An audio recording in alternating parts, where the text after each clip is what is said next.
Chapter 33. As was said, Cao Pai, having made his way into the Yun's palace, saw two women there whom he was about to kill. Suddenly a red light shone in his eyes, and he paused. Lowering his sword, he said, "Who are you?" "Thy handmaid is the widow of the late Yun Shao, Lady Liu," said the elder of the two, "and this is the wife of Yun Zai, his second son.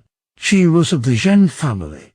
When Yun Zai was sent to command in Yuzhou, her family objected to her going so far from home, and she stayed behind." Cao Pai drew Lady Zhen toward him and looked at her closely.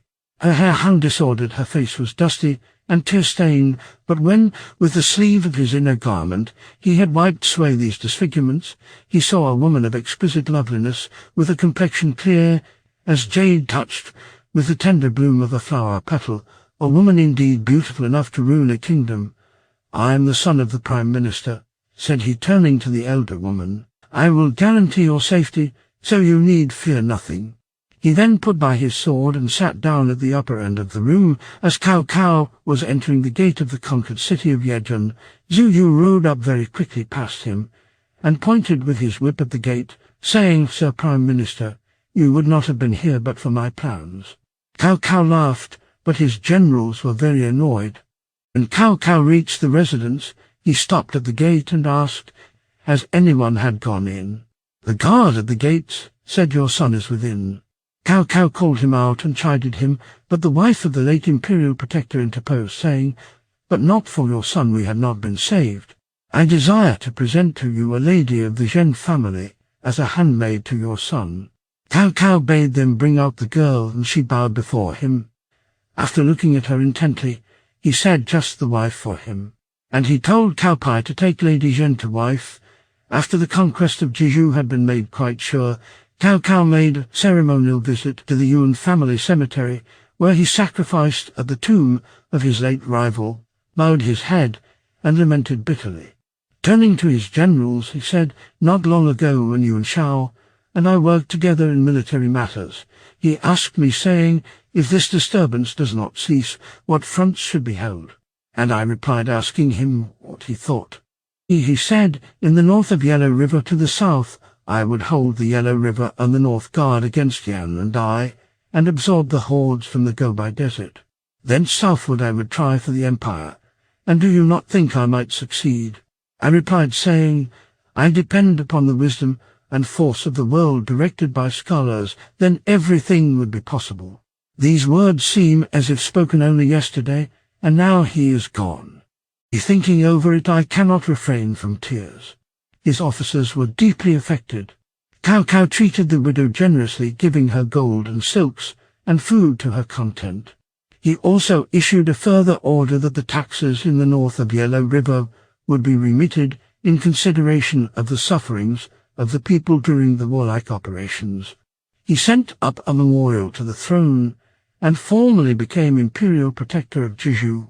One day Zhu Chu, riding in at the east gate, met Zhu Yu, who called out to him, "Would you fellows be riding through here if it had not been for me?" Zhu Chu replied, "We fellows, those who survive, and those who perished, risked our lives in bloody battle to get this city, so do not brag of your deeds. You are a lot of blockheads, not worth talking about," said Zhu Yu. Zhu Chu in his anger drew his sword and ran Zhu Yu through. Then he took Zhu Yu's head and went to tell Cao Cao the reason. Said Cao Cao, "He and I were old friends, and we could joke together. Why did you kill him?" Cao Cao blamed Zhu Chu very severely, and gave orders that Zhu Yu should be buried honorably. Cao Cao inquired for any wise and reputable people who were known to be living in the region, and was told Commander Yan of Dangwu, who had on many occasions given valuable advice to Yun Shao. As the advice was not followed, he had pleaded indisposition and remained at home. Cao Cao sent for this man, gave him an office, and said to him, "According to the former registers, there are 300,000 households in the region, so that one may well call it a major region." Yan replied, "The empire is rent, and the country is torn, the Yuan brothers are at war, and the people have been stripped naked. Yet, sir, you do not hasten to inquire after local conditions and how to rescue the people from misery, but first compute the possibilities of taxation. Can you expect to gain the support of our people by such means?" Cao Cao accepted the rebuke, changed the policy, thanked him, and treated him all the better for it. As soon as Jiju was settled, Cao Cao sent to find out the movements of Yun Tan. He heard Yun Tan was ravaging Ganling, Anping, Bohai, and Hejian. Moreover, the scouts brought the news that Yun Shang had fled to Zhongshan, and Yun Tan led an expedition against him, but Yun Shang would not face a battle. He had gone away to Yushu to his brother Yun Zai. Yun Tan, having gathered Yun Shang's troops, prepared for another attempt on Jiju, whereupon Cao Cao summoned him. Yun Tan refused to come, and Cao Cao sent letters breaking off the marriage between Yun Tan and his daughter. Soon after, Cao Cao led an expedition against Yun Tan and marched to Pinyin, whereupon Yun Tan sent to Liu Biao to beg assistance. Liu Biao sent for Liu Bei to consult about this. Liu Bei said Cao Cao is very strong now that he has overcome Jiju, and the Yuans will be unable to hold out for long.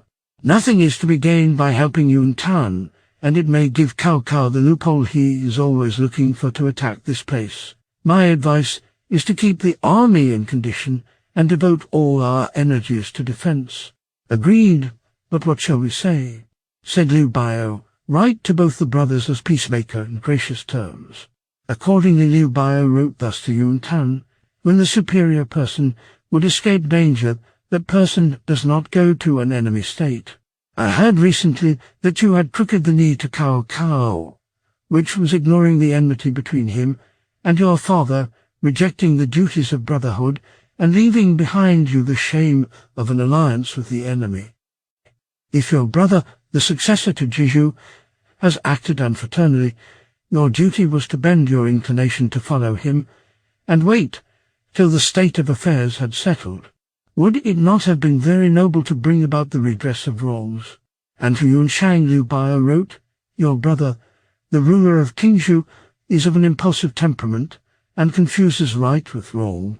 You ought first to have destroyed Cao Cao in order to put an end to the hatred which your father bore him, and when the situation had become settled, to have endeavoured to redress the wrongs. Would not that have been well? If you persist in following this mistaken course, remember the hound and the hare, both so wearied that the peasant got them all.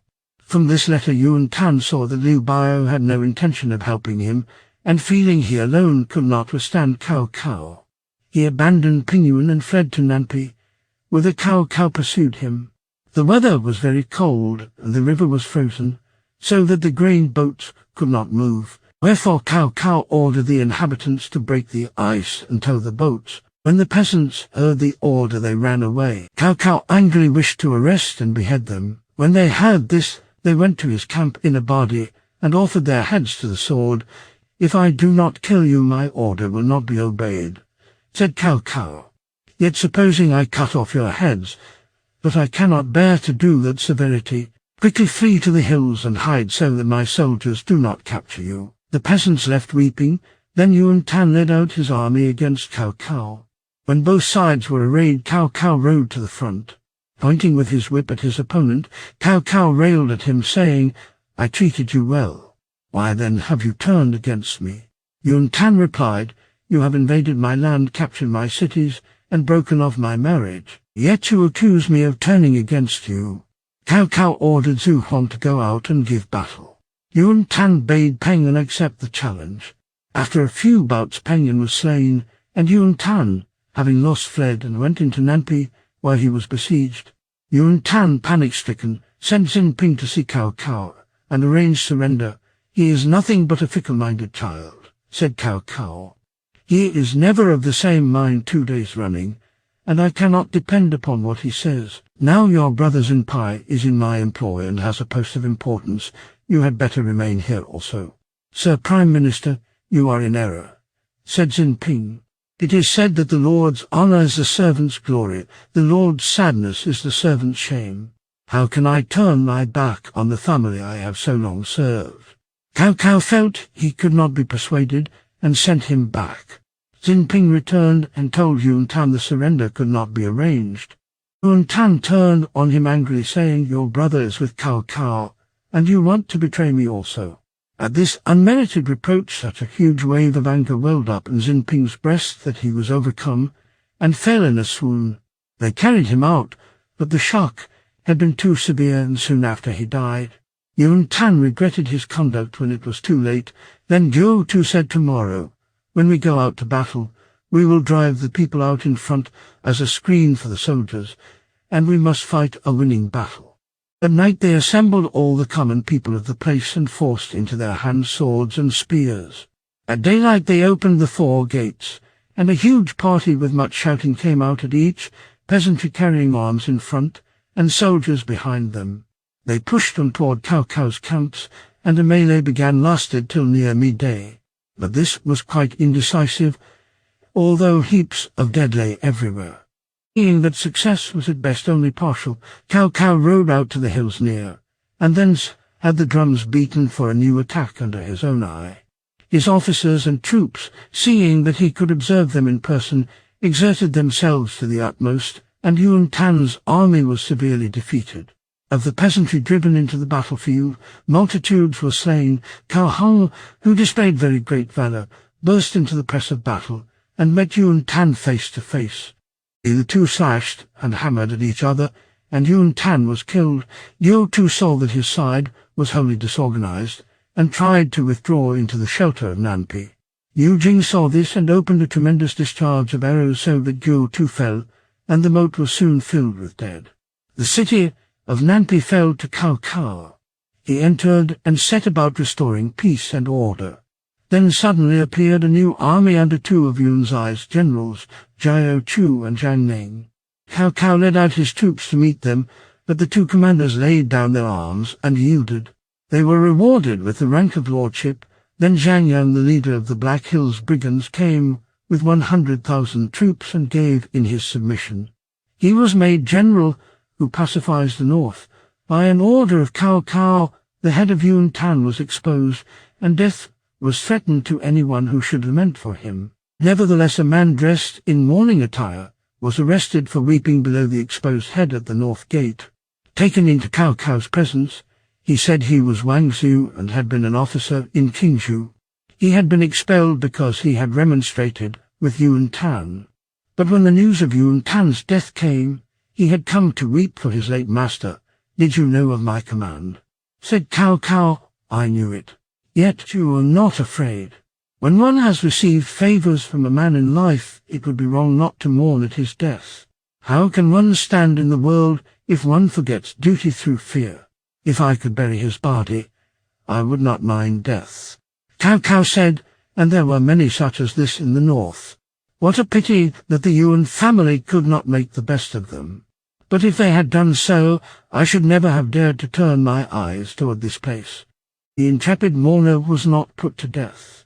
The remains of Yun Tan were properly interred, and Wang Zhu was well treated and even given an appointment.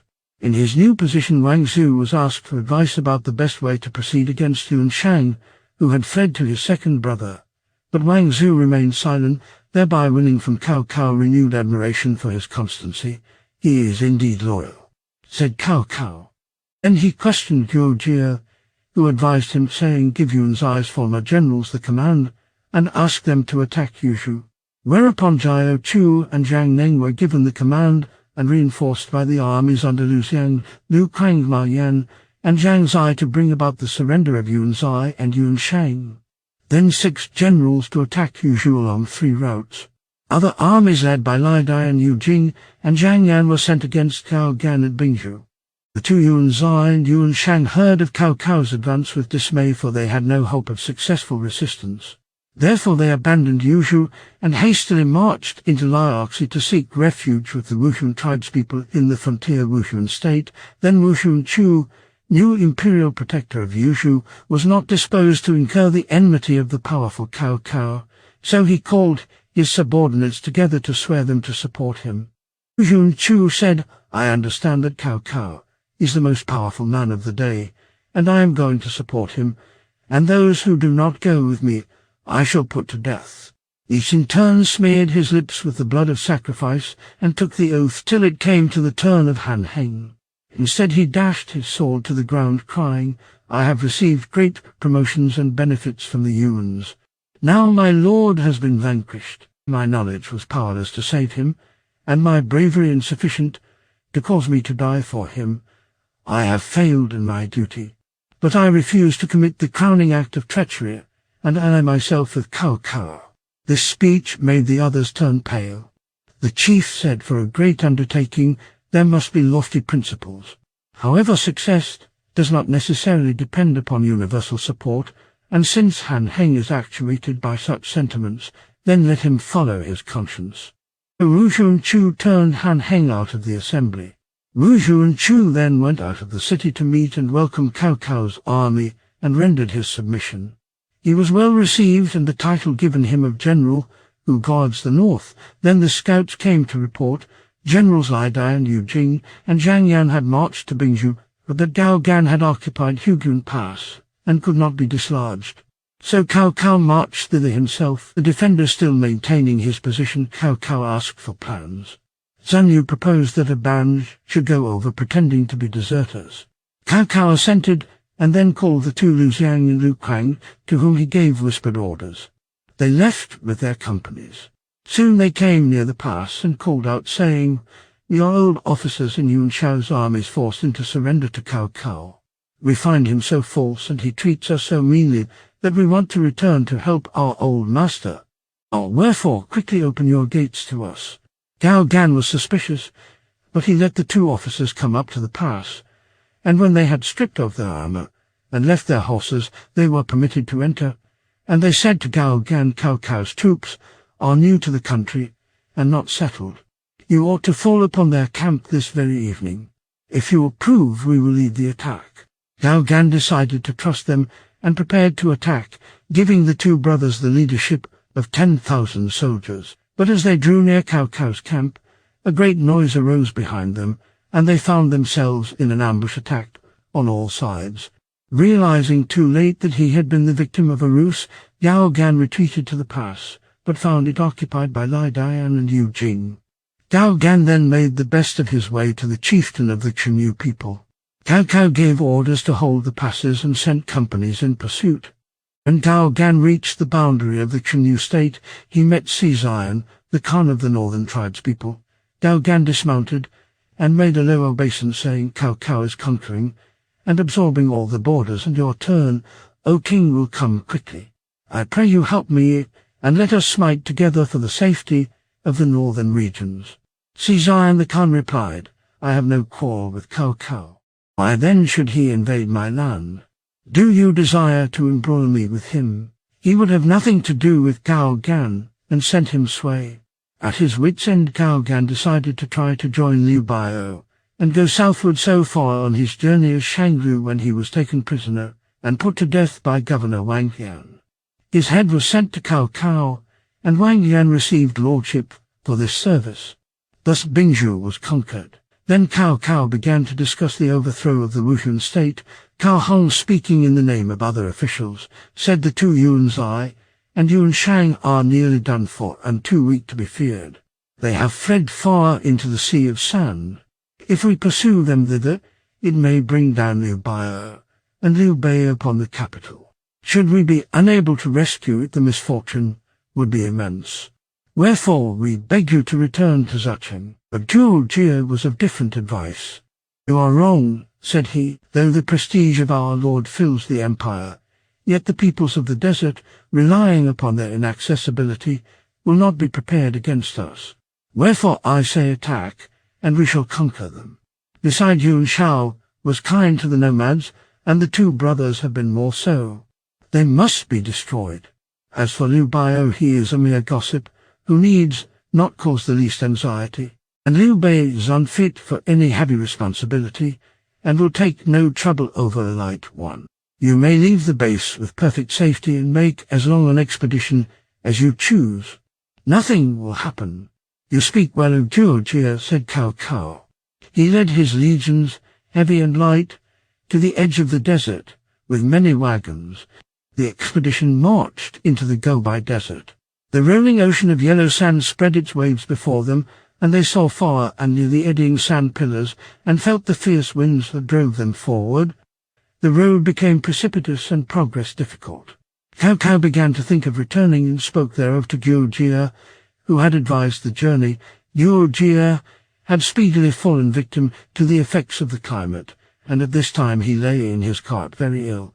Cao Cao's tears fell as he said, "My friend, you are suffering for my ambition to subdue the Gobi Desert. I cannot bear to think you should be ill. You have always been very good to me," said the sick man, "and I can never repay what I owe you. The country is exceedingly precipitous, and I am thinking of going back. What think you?" Guo Jie replied, "The success of an expedition of this kind depends upon celerity. To strike a sudden blow on a distant spot with a heavy baggage train is difficult. To ensure success the need is light troops and a good road to strike quickly before an enemy has time to prepare. Now you must find guides who know the road well." Then the sick advisor was left at Jeju for treatment, and they sought among the natives for some persons to serve as guides. Tian Chu, one of Yuan Shao's old generals, knew those parts well, and Cao Cao called him and questioned him. Tian Chu said, "Between autumn and summer this route is under water, the shallow places too heavy for wheeled traffic, the deep parts insufficient for boats. It is always difficult. Therefore you would do better to return and at Lulong cross the Beitan Pass into the desert. Then advance to Licheng and smite before there is time to prepare. One sudden rush will settle King Mao Dun." For this valuable information and plan, Tian Chu was made general who comes the north and went in advance as leader and guide. Next after him came Zhang Liao, and Cao Cao brought up the rear. They advanced by double marches. Tian Chu led Zhang Liao to White Wolf Hills, where they came upon Yuan Zai, Yuan Shang and King Mao Dun, and a force of 10,000 cavalry. Zhang Liao galloped to inform his chief, and Cao Cao rode up to the top of an eminence to survey the foe. He saw a large mass of cavalry without any military formation advancing in a disorderly crowd. Said he, "They have no formation, and we can easily rout them." Then he handed over his ensign of command to Zhang Liao, who with Su Chu, Yu Jin, and Zhu Huang made a vigorous attack from 4 different points, with the result that the enemy was thrown into confusion. Zhang Liao rode forward and slew King Mao Dun, and the other generals gave in. Yuan Zai and Yuan Shang with a few thousand of horse got away east into Liaodong. Cao Cao then led his army into Licheng. For his services, Tian Chu was conferred the rank of Lord of Licheng and commander of the county. But Tian Chu declined the rank, saying with tears, "I am a renegade and a fugitive. It is my good fortune that you spared my life, and how can I accept a rank for betraying Lulong? I would rather die than accept the lordship." Cao Cao recognized that reason was on Tian Chu's side and conferred upon him the office of court councillor. Cao Cao then pacified the Chinyu chieftains, collected a large number of horses, and at once set out on the homeward march. The season was winter, cold and dry. For 70 miles there was no water, and grain also was scanty. The troops fed on horse flesh. They had to dig very deep, 300 or 400 spans to find water. When Cao Cao reached Jeju, he rewarded those who had remonstrated with him against the expedition. He said, "I took some risk in going so far, but by good fortune I have succeeded. With the aid of heaven, I have secured victory. I could not be guided by your advice, but still there were counsels of safety, and therefore I reward you to prove my appreciation of advice, and that hereafter you may not fear to speak your minds." Advisor Guo Jie did not live to see the return of his lord. His coffin was placed on the bier in the hall of the government offices, and Cao Cao went thither to sacrifice to his manes. Cao Cao mourned for him, crying thus, "Heaven has smitten me, Guo Jie is dead." Then turning to his officers he said, "You gentlemen are of the same age as myself, but he was very young to die. I needed him for the future generation, and unhappily he has been torn from me in the flower of his age. My heart and my bowels are torn with grief."